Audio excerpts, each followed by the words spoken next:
Si tu laisses tes émotions dues à un événement passé te contrôler, si tu leur donnes trop de place, eh bien tu ne feras que reproduire ton passé parce que tes pensées te conditionnent.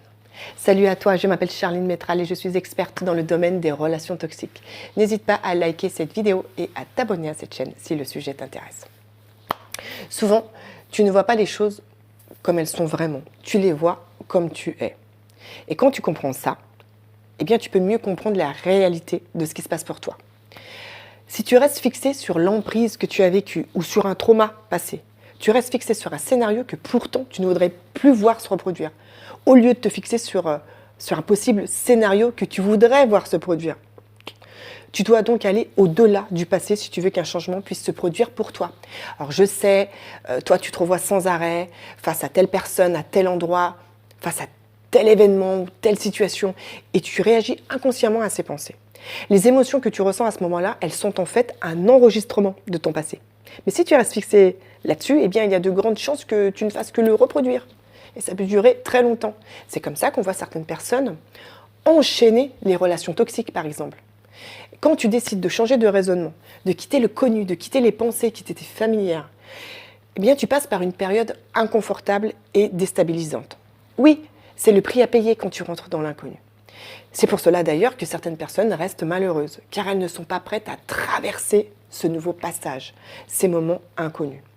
Elles préfèrent s'attacher à la souffrance, qu'elles connaissent déjà, plutôt que de se lancer dans l'inconnu, alors qu'en fait, elles n'auraient rien à perdre. Au contraire, elles auraient tout à gagner. Cet inconnu, c'est pourtant l'endroit idéal pour créer de la nouveauté, pour créer un nouveau mode de fonctionnement.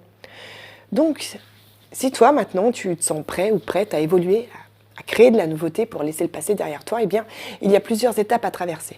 La première, c'est la prise de conscience, c'est-à-dire devenir consciente de tes pensées, de tes comportements pour pouvoir les faire évoluer. Et cette étape-là, elle peut créer un chaos dans ta tête. Ça, c'est normal. C'est une étape fondamentale pour te réinventer. Demande-toi, quelle est la personne que je veux être pour la suite de ma vie? Et qu'est-ce que je vais devoir faire? Qu'est-ce que je vais devoir changer pour être cette personne?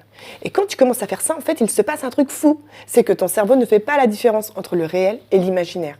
Du coup, il ne se base plus sur ces enregistrements du passé. Il crée un nouveau schéma de pensée pour ton futur. Il t'aide à avancer, en fait.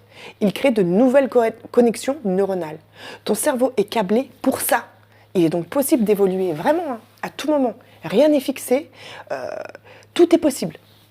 Cela va donc changer ton énergie. Et tout peut changer pour toi quand tu te fixes sur ce que tu dois faire évoluer en toi. Et pas autour de toi. N'essaye pas de modifier le comportement des autres ou d'une autre personne. Il le fera de lui-même s'il a une prise de conscience. Sinon, c'est peine perdue, en tout cas sur le long terme. Tu ne peux donc agir que sur toi. Et si tu laisses une autre personne te contrôler tes actions du quotidien, tes pensées, eh bien tu restes victime de ton environnement. Alors qu'en travaillant sur toi, tu peux vraiment sortir de tout ça. Et ce travail, personne ne pourra le faire à ta place. Alors si tu veux aller plus loin et te sortir définitivement de l'emprise qu'une personne a sur toi, tu peux me contacter sur les réseaux sociaux. Je te mets les liens sous cette vidéo. J'ai un programme spécial et unique pour cela. Alors surtout, n'hésite pas. Force à toi.